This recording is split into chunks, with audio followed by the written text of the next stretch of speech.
श्रीमन्महागणाधिपतये नमः। श्री सरस्वत्यै नमः। श्री सद्गुरुभ्यो नमो नमः। औदुंबरातळवटी नरसिंह योगी, कृष्णा तटी परम शांती सुखास भोगी। ध्यानस्थ होवुनि समस्त चरित्र पाहे, अनन्य जो शरण इच्छित देत आहे। काषाय वस्त्रं करदंडधारिणं, कमंडलुं पद्मकरेण शंखं। चक्रं गदा भूषितभूषणाढ्यं, श्रीपादराजं शरणं प्रपद्ये। अवधूत चिंतन श्री गुरुदेव दत्त। श्रीपाद श्री वल्लभ श्रीमन नृसिंह सरस्वती स्वामी महाराज की जय। श्रीमद वासुदेवानंद सरस्वती स्वामी महाराज की जय। श्री गुरुदेव दत्त गुरुदेव दत्त गुरुदेव दत्त दत्त दत्त। मंडळी नमस्कार। शिवचिदंबर महास्वामीजींच्या दिव्य अशा लीलांचं अवगाहन करत असताना अर्थार्थी भक्त जे जे आले त्यांच्यावरही कशी कृपा केली, त्या चरित्राख्यानाचं अनुक्रमानं श्रवण करत असताना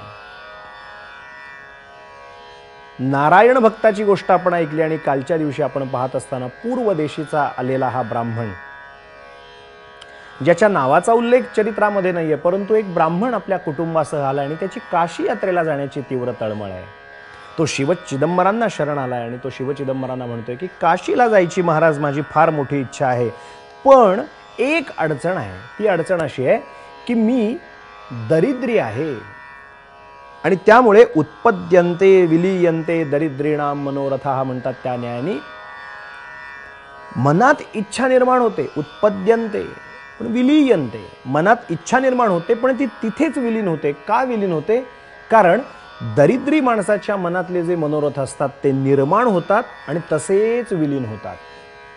एखाद्या श्रीमंताने एखादा संकल्प करावा, अमुक ठिकाणी अमुक करायचं आहे किंवा अमुक वाजता अमुक ठिकाणी पोचायचं आहे, मग तो कुठल्याही पद्धतीनं वेळ प्रसंगी गाडीने जाईल, वेळ प्रसंगी विमानानं जाईल, वेळ प्रसंगी वाटेल तो तेवढा वाटेल तितकी यंत्रणा, मानवी यंत्रणा खर्ची करेल।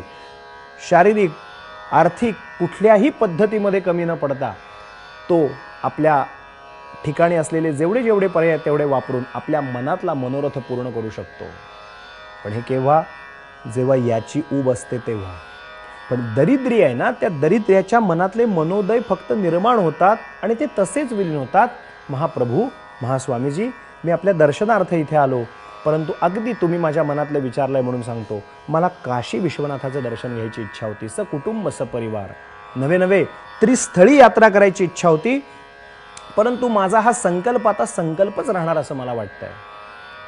त्याच्या त्या आंतरिक इच्छा जी असती ना, भगवंतांना कळते। शिव चिदंबर महास्वामीजींच्या लक्षात आलं। पटकन त्यांनी आपल्या जवळचे 2 होन काढले त्यावेळच्या पद्धतीप्रमाणे आणि ते 2 होन त्याला सांगितलं ओंझळ कर बघूया। त्यांनी ओंझळ केली आणि त्याच्या ओंझळीत 2 होन शिव चिदंबरांनी प्रसाद रूपाने दिले। त्याने सांगितलं इकडे बघायचं नाही, मुक्त हस्तानी खर्च करत जा, संपूर्ण त्रिस्थळी यात्रा खर्च कर, हे 2 होन तुझ्या उपयोगी पडतील। जा, काशी यात्रेला जायचंय ना, अवश्य काशी यात्रेला जा, मी तुला आर्थिक सहाय्य करतो। म्हणून हे 2 होन काढून दिले। ते 2 होन घेतले, अतिशय आनंदानं बघा तो सकुटुंब सपरिवार तीर्थयात्रेसाठी म्हणून निघाला। त्रिस्थळी यात्रा त्याचं वर्णन करून ठेवलेलं आहे।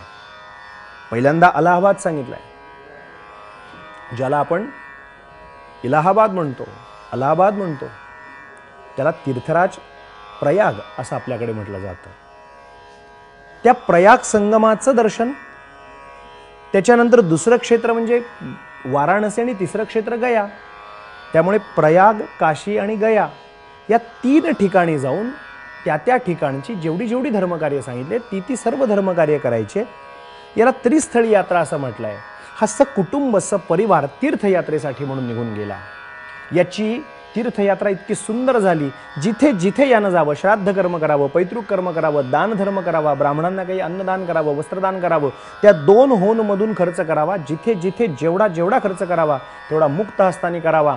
परत येऊन बघतो तर चिदंबर कृपेने पुन्हा 2 होनचे 2 होन जसेच्या तसे दिसत होते। गंमत अशी घडली। माणसाच्या मनोवृत्तीचा हा विषय आहे बघा। संपूर्ण काशी यात्रा नव्हे त्रिस्थळी यात्रा हा पूर्ण करून पुन्हा आला कुठे? शिवचिदंबरांच्या चरणारविंदी आला. आणि शिवचिदंबरांच्या चरणारविंदी आल्यानंतर स्वामीजींनी एकच प्रश्न विचारला, झाली का मनात इच्छा होती, जी एकमेव इच्छा होती की त्रिस्थळी यात्रा करावी, त्यातल्या त्यात विशेषतः काशी यात्रा करावी, झाली का काशीची यात्रा नीट? काही पैशाची तर अडचण आली नाही ना? त्यानं हात जोडले आणि प्रार्थना केली, प्रभू अहो तुमच्या कृपेनं तुम्ही जे देऊ केलं ना कमीच पडलं नाही म्हणाले. जेव्हा जेव्हा खर्च केलं पुन्हा येऊन बघतो तर 2 होन आहेत तसे आहेत. महाप्रभूजींनी लगेच एक प्रश्न विचारला, मानवी मनाचा अभ्यास आहे बरं का हा. प्रश्न विचारला, 2 होन आहेत की संपले? आता प्रश्न असा आला, जर आहेत म्हटलं तर हे मागून घेतले, यांनी जर मागून घेतलं तर यांना परत द्यावे लागतील, त्यापेक्षा संपलेत म्हणून सांगावं. किती मनाचा कदरूपणा असतो बघा.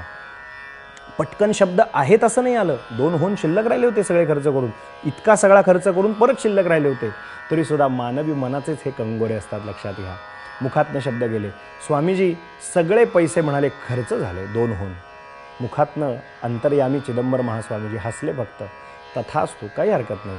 खोलीत येऊन बघतो तर ते दोन्हीच्या दोन्ही होन पूर्णतः संपलेले होते, दिसेनासे झाले. हे पाहिलं आणि डोळ्यात पाणी आलं. अरे अरे अरे अरे, आपल्या गुरूंच्या जवळ आपण खोटं बोललो चक्क. गुरूंच्या पुढे खोटं बोलू नये. चिदंबरा पुढे कपट करून आचविली जाण कृपा त्यांची. त्यांच्या चरणारविंदाचा आश्रय घेतलेला असताना खोटं बोललो 2 रुपयासाठी, 2 होनांसाठी. आहेत गुरुजी, हे जसेच्या तसे तुम्ही दिलेलं हे तुमचे तुम्हाला परत म्हणून जर दिले असते तर त्यांच्या कृपा मला संपादित करता आली असती.